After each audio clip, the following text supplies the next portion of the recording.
vətən sənə sahib.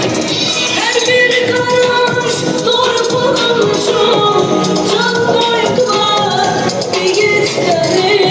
Tarix yazdı öz qanıyla qurban gedən şəhidləri.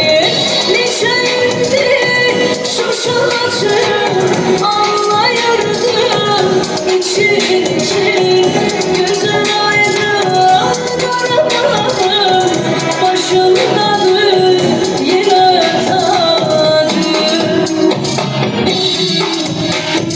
Devletim varam, şöhretim şanım, yukarıda dalgalan yüksəkli bayram.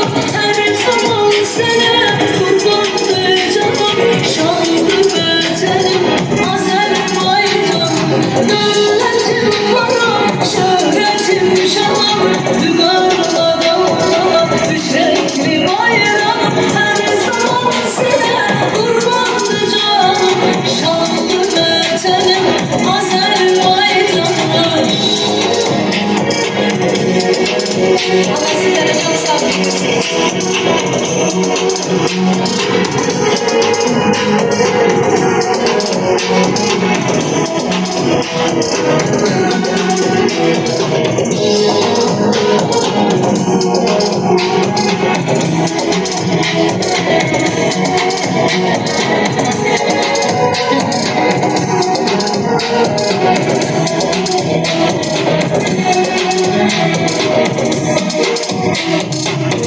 Neler gördük, neler çektik, bu torpağı taşın vətən.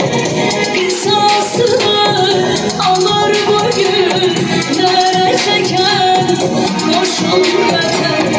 Temizləyir qocalığını yiğidiklər, milli ordu çiçəklər ana vətən.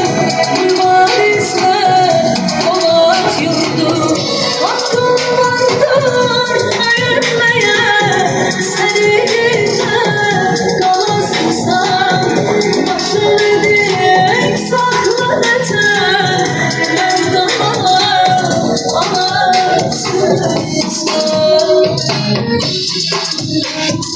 Devletim varam, şöhretim şanım, yukarıda dalgalan yüksəkli bayram.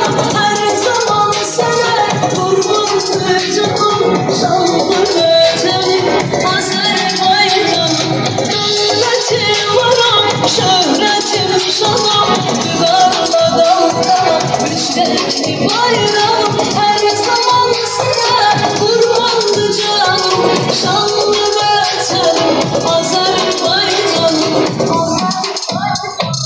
Devletim varam, şöhretim şanım, yukarıda dalgalan yüksəkli bayram. Her zaman kurbandır şanlı vətənim Azərbaycan. Devletim varam, şöhretim şanım, yukarıda dalgalan yüksəkli bayram. Her zaman sana kurbandır canım, şanlı vətənim Azərbaycan.